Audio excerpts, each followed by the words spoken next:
coming up here very, very soon. One of the things I love, and I'll ask you the same thing, K9, about high school and even collegiate levels at certain points, is you don't always have the meta come out as strong. When you watch a lot of pro play, you see a lot of the same things over and over, but at this level, it's a lot more comfort picks, and so I'm excited to see what these teams pull out here in this best of one.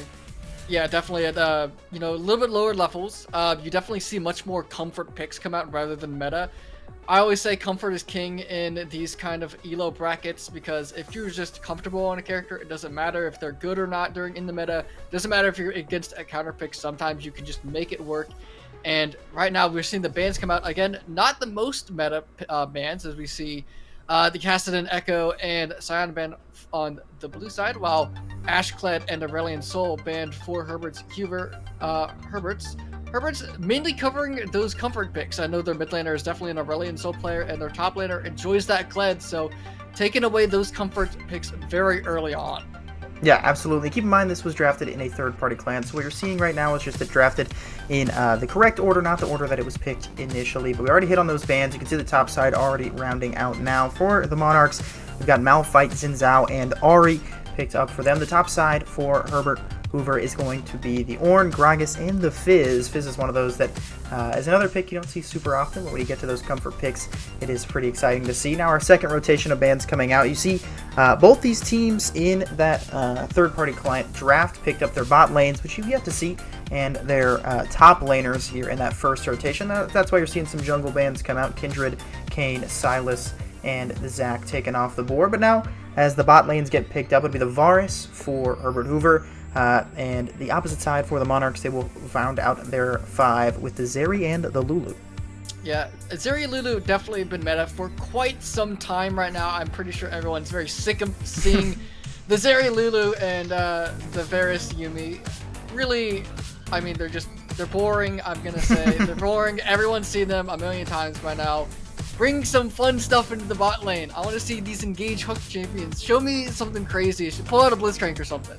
Hey, you're preaching to the choir. Yeah, but instead it's going to be, the staple bot lanes. The big thing I will say is mid lane.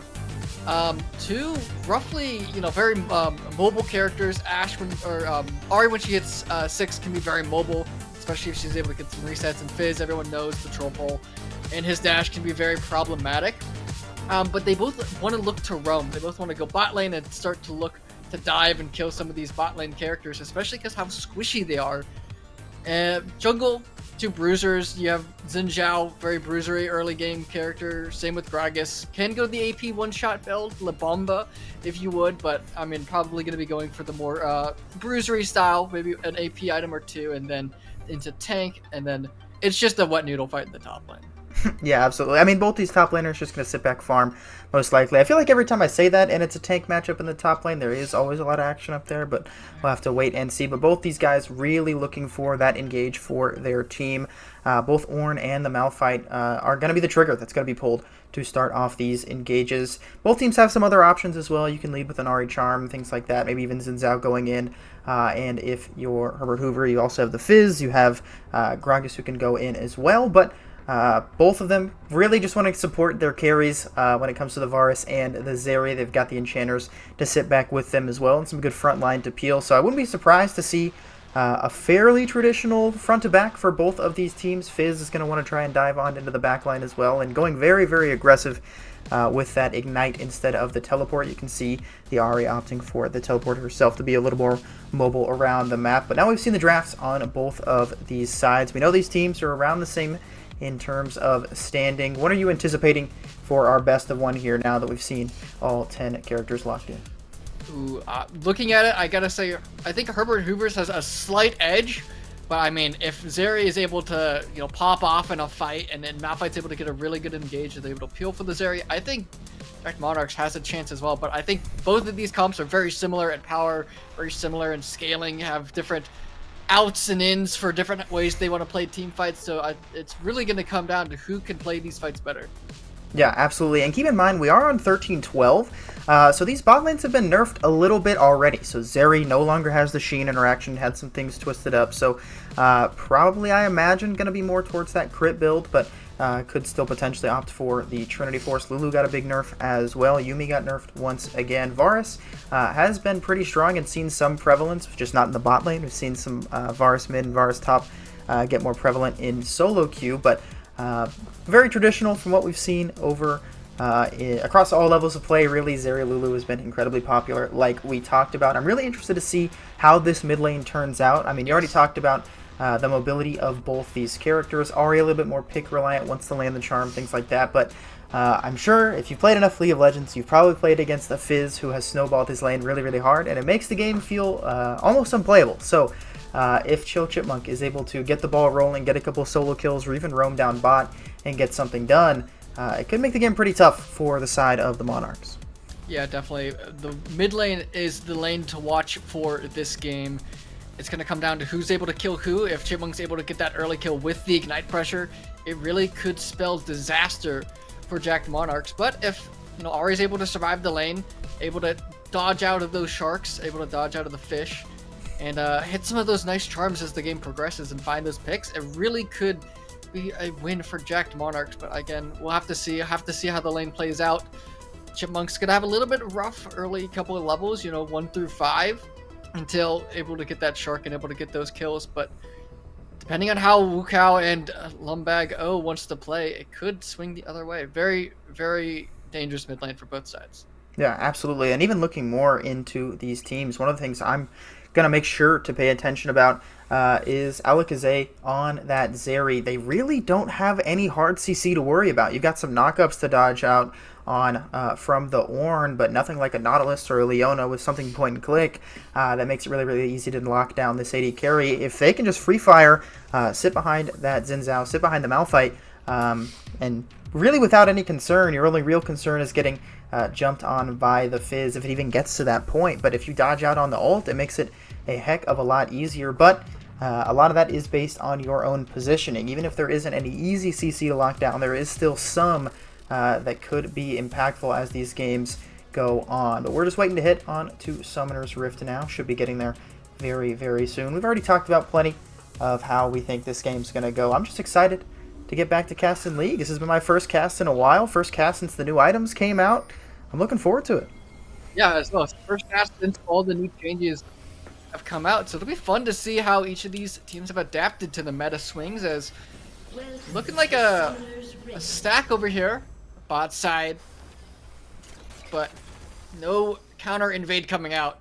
I don't think we're going to get too much crazy action here at level 1. Yeah, 4 stacking in the bot side try. I don't know if they actually want to invade. They could go for something. There's lots of members on the bot side of the map for Herbert's Hoover as well, but doesn't look like they're going to look for anything here yet. I mean, with no engage support to enchanters, it's really hard pressed to see if you'll have any invade possible. So doesn't look like we'll see anything too fancy. You talked about this Gragas build a little bit before. It looks like he's almost certainly going to be opting for that full AP option with the Electrocute.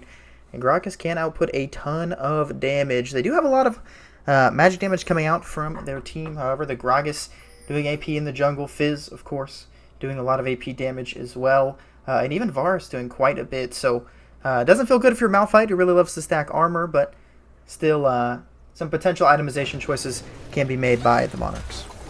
Yeah, definitely some itemization choices here for Monarchs, and both junglers starting on opposite sides, both starting on their red buffs. So that Xin Zhao going to be heading towards the top side early, but I don't know if you really want to do that. You are heading into the tank v tank matchup, unless maybe it's a full clear bot side into a mid gank. Possible. Wukao going to be clearing his top side and looking to put some pressure down in the bot lane come level 3. Yeah, with the way these teams are drafted, I really just anticipate focusing their efforts on both sides into either the mid lane or the bot lane, especially the mid lane if you're Wukao on that Gragas, just because if you can snowball your Fizz, you can really change the course of the game. And of course, when you go AD carry with double enchanter on both sides, would not all be surprised to see some action in the bot lane as well, but so far, just lots of clearing. Both junglers opting to full clear that first quadrant at the very least, and so we'll just see some light trading in the bot lane and lots of farming across the rift. Yeah, and with both junglers hitting level 3, Wukao not going to be heading towards that mid gank. That ward spots out the Gragas, which is well played there by Cybro, and Xin Zhao also probably not going to be looking for that mid gank as well, so it's just going to be a full clear from both junglers here. Nothing too crazy. Both teams are playing it pretty safe here so far. Yeah, I mean, they both want to scale up a little bit. Gragas gets some more strengths later on. But if you're the Xin Zhao, you certainly want to take advantage of being that early game type jungler. He's got lots of options, especially at level 3, dash on, get the knockup. But you want to see his efforts put somewhere where he can be impactful and has the adequate setup damage to help as well. But right now, he's skipped out on those smaller camps up in that top quadrant, just going for this blue buff. His bot lane has the push, but he's not in the bot lane. It looks like these junglers will both just take a nice handshake and take one scuttle crab apiece. Yeah, and one thing to note as well is the Xin Zhao went for the lethal tempo instead of the Halo Blades. So looking a little bit more for the mid game rather than the early game. Halo Blades gives you those quick 3 attacks, which can give you that early knockup, but as this gank top comes around, Osti gotta be careful. Yeah, he's got the dash out and forced to flash early as well. See the charm dodged out in the mid lane. I mean, you blow the flash of the top laner. We talked about this top lane matchup probably not being that impactful, but a nice wraparound from the Gragas, looking first for this area. Gets the knockup, flash away, electrocute proc, but not going to do much damage, and they're out of cooldowns. Could potentially see some aggressive trading back, but they'll only get the Gragas to about half HP. But now Lumbago looking onto the Fizz, but the Tidal Trickster makes his way back to his turret and gets out of harm's way. So a lot of action across all 3 lanes, but no kills on the board just yet. Yeah, a lot of action, and each side burns 1 flash. Alakazam and Osti, no flash, and now it's going to be the bang, bang, bang, top, mid to bot from Lumbag, but it's not going to work this time. Unfortunately. That is sniffed out.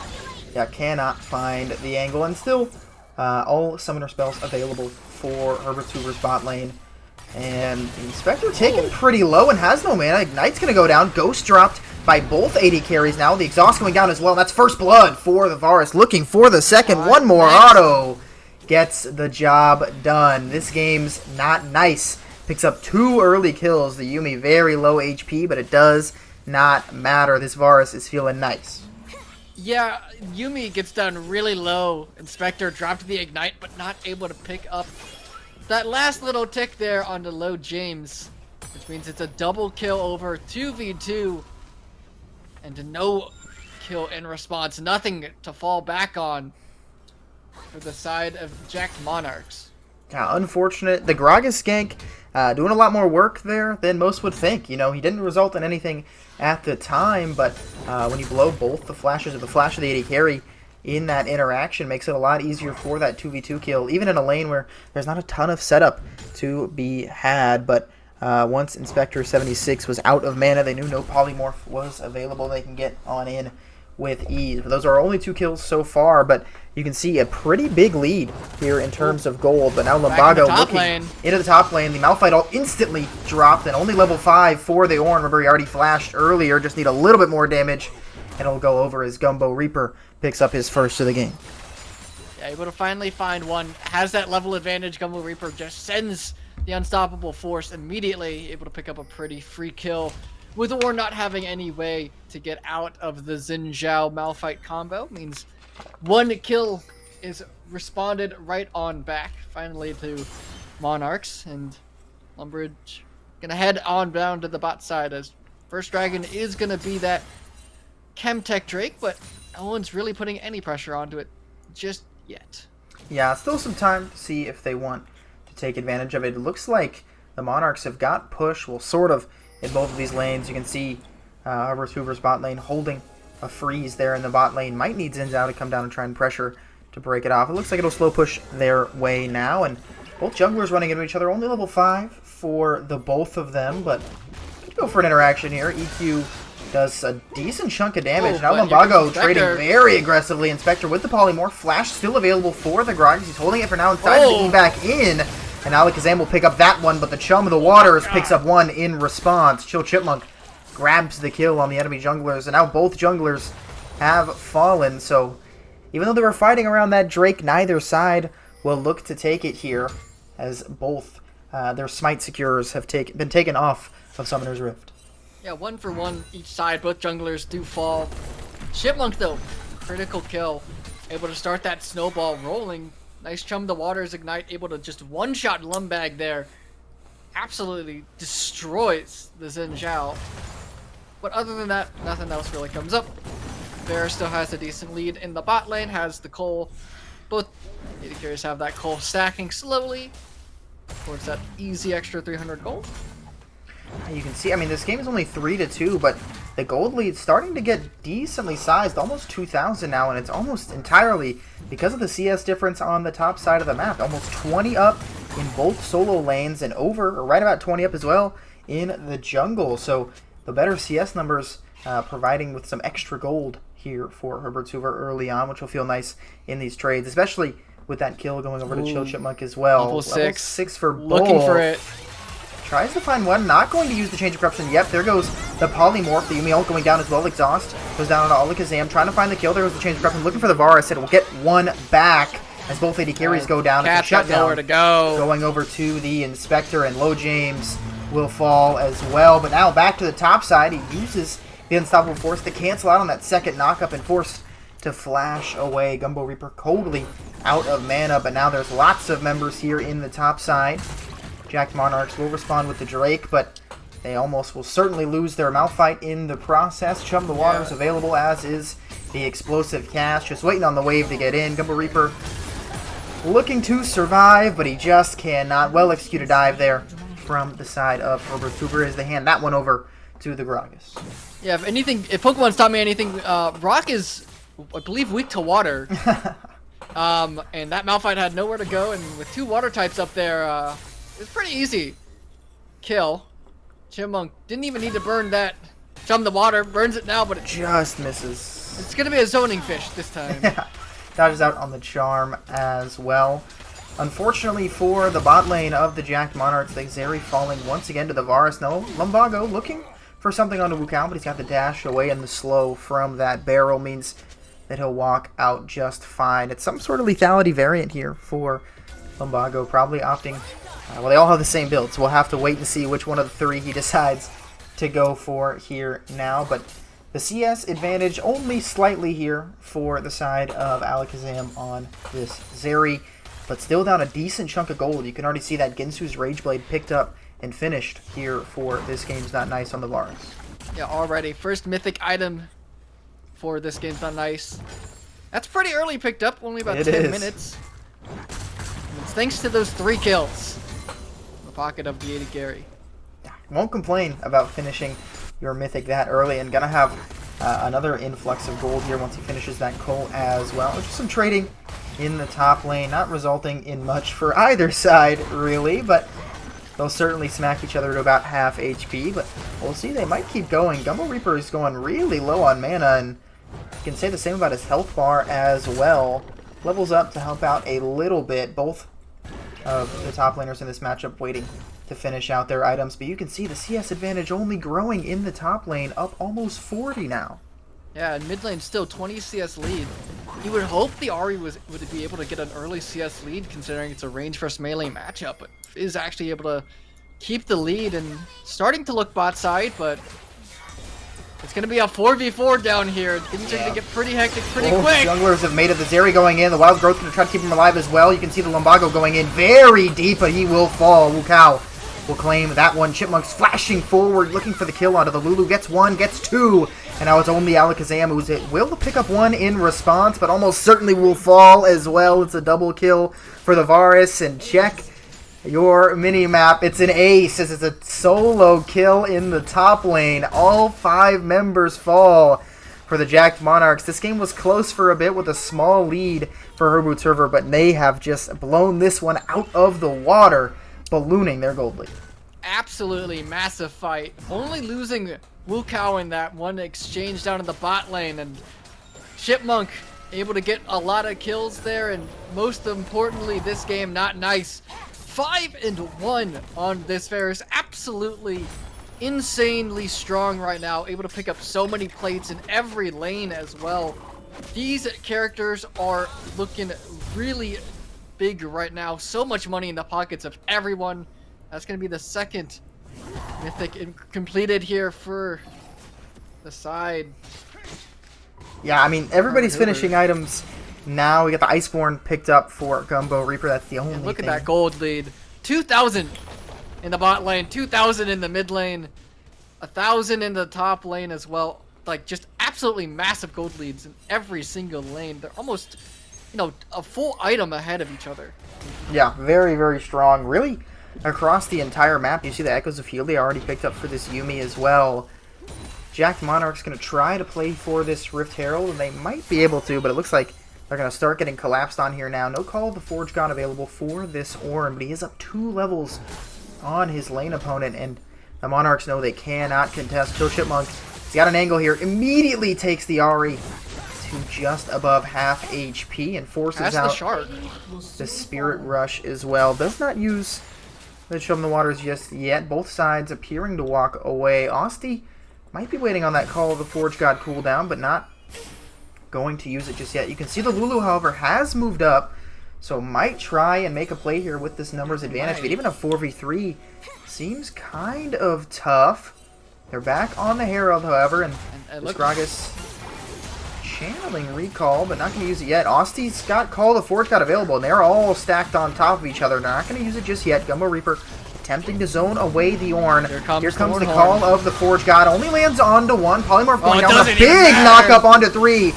And the explosive cast taking out a bunch, but a massive ulti comes back from Gumbo Reaper. Lumbag will pick up 1. This fight's awfully close with that numbers advantage. Chipmunk will get 1 in response. Gumbo Reaper flashing onto the Fizz, but taking a bunch of damage in response. The Polymorph keeping him as he finally burns away. The only one left alive is Osti, and he manages to go on a killing spree, taking down the Lulu with the Bellows Breath. And even in the numbers advantage, they come out on top. Now up 7,000 gold, while their bot lane is still farming away down here with this Varus in increasing his gold. Yeah, it was looking close for a second. I thought there was an angle when I saw that huge knock-up and a big play by Lumbag, but unfortunately not. Rift Herald is going to fall. The one saving grace here is the Rift Herald is not going to be able to get any plates. Platings have fallen. No plates for that Rift Herald, but still could probably look to burn that first tower and get that big chunk of change in the pocket of someone. Yeah, I mean, first tower is out of the question at this point. That's going to fall anytime soon. You can see those platings up at the top of your screen. 9-1 in favor of Herbert's Hoover. Their gold lead just continuing to balloon. Items are finishing all across Summoner's Rift, however, so the Static Shiv will help out this area at least a little bit, but this Varus, I believe, sitting on that coal gold, has been farming away. Now got a little bit of a lead here, but this wave crashing in will even things out just a little bit. But you can see that CS lead all across the map. Chill Chipmunk Lumbag, I don't think is going into this one. Lumbag tries to stay alive, but Chill Chipmunk says no. Alakazam now potentially in trouble here with the ulti coming down from both the bot laners of Herbert's Hoover. Chill Chipmunk attempting to fight even more here, at least just get this wave in, but lots of ultimate used, all 4 in the bot lane, and this Gragas is here now with the explosive cask, ready to go. Alakazam is just under half HP. The knockup coming down, immediately taking the Lulu very, very low. There goes the explosive cast, but a nice dash keeps Alakazam alive. Nice flash secures the kill, and that's another one going down for Chill Chipmunk. Nice sidestep on the charm. Means that he'll stay alive. The Ahri tries to recuperate something, but cannot find it. As now Gumbo Reaper's just here to secure as much farm as he can in the top lane. Down so much gold, and potentially going for a triple brittle is Osti, but I don't think it'll result in a kill. You can see the health bar is getting decently low, but not low enough to send him to the gray screen. Gumbo Reaper also has that unstoppable force as well. If it ever got too dangerous, could use that to get yourself to safety. But I mean, nice play there by the bot lane, and Chill Chipmunk with the fancy feet on the fancy fish dodges out on that charm, which definitely would have resulted in a kill going right back over. But instead, it's going to be a 2-for-0 in the bot lane, and 7-17, 10 kill lead, and over 10,000 gold here for the side of Herbert Hoover. I mean, 2 items finished on your 80 carry, 2 items in the top lane.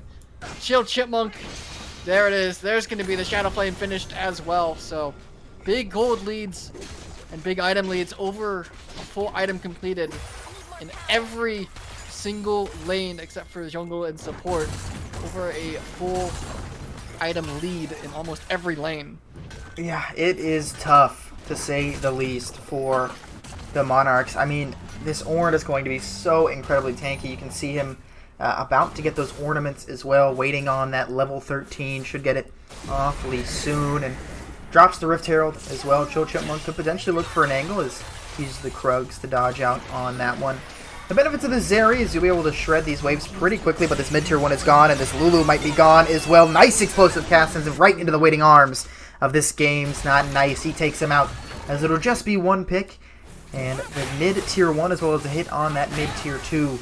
That's all she wrote. There goes the Chum the Waters. Flash away, won't do much to save you there. Chill Chipmunk gets his 7th of this game and evades the Xin Zhao quite nicely and walks on back. One thing I noticed during that fight mid, Wu Kao, the explosive cask, knocked the Lulu into the chains of corruption. There was nothing that Lulu could do. How can you play? She was knocked up and then stunned, and then explosive cast into another route. I mean, that was a very dead Lulu. Couldn't even burn the flash to try to escape. Not much Right. that There's this not support really. can do. If you're Jack Monarchs, what do you do? What is the game plan to try and get back into this game? You're down 12k gold. Baron's not even spawned yet. That'll probably be gone the moment it comes up. What do you do? How do you get back? Yeah, almost definitely. I agree with you there on the Baron. I think your goal is, and even this is tough, you try to get the Varus shutdown. The Fizz shutdown seems nearly unattainable, just because he's now got the stopwatch in his inventory, and even killing the Varus is going to be difficult with the Yuumi on his head. But if you get a Malphite on onto him, somehow, if he's not able to flash in time or use the Ghost to evade, you can potentially get a kill. Try to chain CC onto one of these carries and get a big shutdown, but now Gumbo Reaper in lots of trouble here. Uses the Unstoppable Force to decently short distance. Nice. Knocks him right back into the queue, and this is, well, I thought it was going to be a dead Malphite, but he's got the flash. Makes it on out. Alakazam now going in with the Lightning Crash. Looking for the kill. They're going to get both sums out of this Varus. The Charm goes just a bit wide as well. Looking for something. Gets some decent damage back on down, but now the Chains of Corruption might just mean a dead Ahri. The auto will get the job done. The Polymorph coming in. The Exhaust trying to save the life of Zadie Caribou. A shutdown going over to the Zeri. Looking for more now as Low James 6 tries to stay alive. Wu Kao going to pick up Lumbog first. Now they turn their focus onto the Inspector. He will fall as Chill Chipmunk goes unstoppable. It was a good idea and almost exactly what I said they should hope for going on to that Varus, but they get him, but at what cost? 3 members, most likely 4 here, as Alakazam does have the wall ride, but no sums for this. Zeri means that Chill Chipmunk goes dominating with his 9th of the game. Well, they got the Varus, but they lose 4 members in the process. I liked the idea. You saw that there was the big game top lane. You saw they used a lot up there to try to kill the Malphite. And speaking of killing Malphite, yeah, he's already no dead flash this time. Again. The Charm will land onto the Ornn, but he's got flash to make his way on out. They will get the inhibitor turret, but not the inhibitor itself. Wu Kao doing a ton of damage to the Xin Zhao, and he's already gone. His Chill Chipmunk's now godlike. Here comes the call of the Forge God. Nothing to stop it. And then the knock up onto the Inspector, and he goes down as well. It's a double kill for the Fizz. Zeri's already back up. The inhibitor will almost certainly go down. The Ornn's quite low, but he's quite tanky as well. Chill Chipmunk looking for something onto the Ahri. Lands a ton of damage and grabs the kill. There goes the Zonias. They turn their focus onto Alakazam. Nearly picking it up. It'll be Chill Chipmunk to do the job. He's got the E to evade those turrets. There comes the Unstoppable Force from the Malphite, trying to get one back. Chill Chipmunk stays alive, however. Look at the healing from the Yuumi, and that's all she wrote. The Nexus turrets are the focus of Herbert's Hoover now. Lumbago going to try to get one back. He will get a 1k shutdown from the Ornn, but he sacrifices his life to do so. Now, the Inspector has the Wild Growth, but that is not enough. 22 minutes on the clock, and the Nexus will fall. Oh, you can see for more. They were waiting to see if they could get anything, but not able to. This one was a little close at the beginning. Had a decent